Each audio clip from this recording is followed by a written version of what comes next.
Welcome back to Jersey Matters. I'm Larry Menti. The Murphy administration in New Jersey is proud of its record on climate change.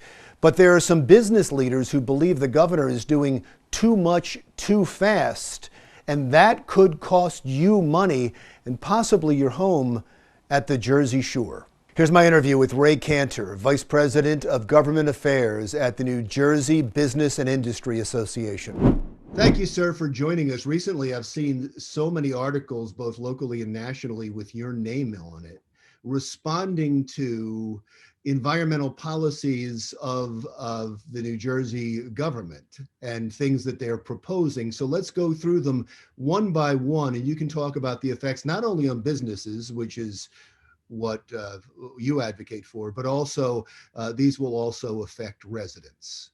No, So, absolutely. And things that affect businesses always affect our residents in one way or another.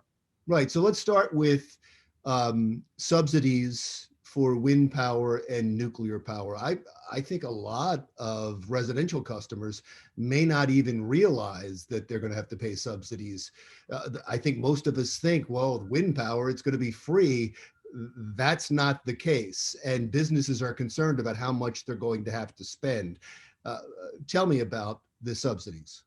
Well, from an energy perspective, nothing is free. Everything always costs money. It's always a matter of how much is it going to cost and how much, should and can we as a society and from my perspective as a business community bear to pay.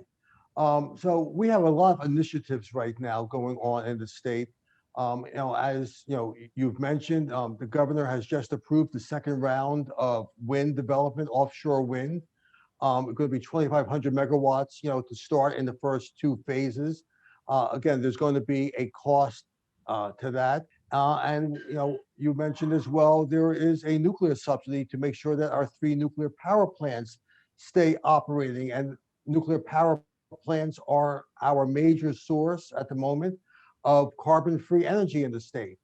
We as a business society support both the development of the whole new wind industry. We support our nuclear power plants, but we also need to make sure that as we move along with our decarbonization goals, as we move forward to a cleaner energy environment, that we take cost into account. We need to make sure that our businesses can afford to pay these bills, that they're not paying more than is necessary, that we keep a robust economy going, especially for manufacturing. And quite frankly, as you mentioned up front, that our residents could afford to pay their bills as well. I know businesses understand this, but let me make sure residents understand this. We're talking about a monthly cost, a cost that will go on to your power bill from whoever your utility is, your provider. Now, there's been a push by business groups and by consumer groups to get the Department of Environmental Protection in New Jersey to come up with some type of estimate, for the state to come up with some type of estimate of how much it's going to cost. They haven't done that, but the chemical industry has. And from what I heard and from what I've read, they were stunned by the results and the effect on businesses, especially big businesses that have large plants. I know you've seen the study. Can you tell us what it says? Well, again, and I don't have to say it for me, so I can't tell you what their exact numbers were, but they're estimating the cost of the approved wind plants and of the nuclear subsidies, and they were saying that some of their larger members, who are also our members as well, will be paying as much as $300,000 a year just for this part of that subsidy. Again, that's a large amount of money, but these are also plants that are very energy intensive. But that is a significant cost of doing business in the state of New Jersey. And that's not their total energy cost. That's just for these two aspects of it. You mentioned before about the study. When Governor Murphy had first came out with his energy master plan or proposed the energy master plan, we were promised that they would be doing a ratepayer impact analysis, that the BPU would be coming out with a report which would show what are the costs to the average citizen, what are the costs to the business community. That was over 18 months ago when the EMP was first issued. We have not seen that ratepayer analysis has not been done. They're saying now that they're going to go out with a new study, and our understanding is they have not even issued the contracts for that. So we have a real problem from a policy perspective of moving forward with all these initiatives, even though we're generally supportive of clean energy goals, without knowing what the cost is going to be. And right now, no one knows what the end cost is going to be. I'm not sure our viewers understand how big the chemical industry is in New Jersey. It's one of the largest industries we have. It's a large employer. It pays about 400,000 jobs a year are tied to that industry. Yes. So if they're feeling that and they're concerned about it, we already have a poor business climate, as you've pointed out. Your organization points out every year. This would just make it worse. Could it get people to move out of state? Again, we hope not. And we realize that moving toward a clean energy economy is going to have some additional costs. The question is, how much cost can we bear to, as a society, as a business community, until we start losing those types of businesses? And so we need this information. We need to have intelligent decisions. If it's going to cost this, should we move forward with the policy? If it's going to cost that, should we move forward with the policy? Right now, we're moving project by project, and we don't have what the overall cost, is going to be. Again, we've been supportive of subsidizing our nuclear plants. We think we need them. We're supportive of standing up the wind industry, but we need to make these decisions with our eyes wide open, not totally blank, totally without the information that we need to make these intelligent decisions. No, I get it. Let's talk about the trucking industry, because you were also quoted in a Politico article about the trucking industry based on a California mandate that they get rid of all diesel fuels and make all their trucks electric cars by a certain date in the future, 20, 30 years in the future. New Jersey is talking about doing the exact same thing. It's already been recommended by the DEP. How will that affect the trucking industry and trucking manufacturers in New Jersey? Well, it can have a really significant impact on our trucking industry, especially all those independent truckers who will be asked to pay as much as $100,000 more per truck, plus all the installation costs. So I was saying, under the Federal Clean Air Act, a state has two options as to determining what type of cars, or in this instance, trucks, can be sold within the state. They can adopt the federal model, which in the instance of trucks is a model that's being used in 49 states, or they could adopt what California has done. And the New Jersey Department of Environmental Protection just proposed a regulation to say that we're going to join the California program. And what that does is tie us in entirely into what California does and what California plans to do in the future. We'll have no discretion as to whether or not the milestones are right, whether or not the technology works or not. We'll be tied in directly into California. And for various reasons, we think that's not the right way to go. We know that the future of trucking is going to be less carbon, or even zero carbon vehicles. But especially for heavy duty trucks right now, the technology is not there. Heavy duty trucks, do not have the range using electric vehicles in order to do what they need to do to move goods from one part to another part. Right, and there's a huge infrastructure problem too. I don't think we're ready for it with electric charging stations. Enough of them. We would have to redo everything. And it's even more than just charging stations. For cars, you could put a charging station in your house, and largely you're fine. You could plug in overnight, and you could charge your car.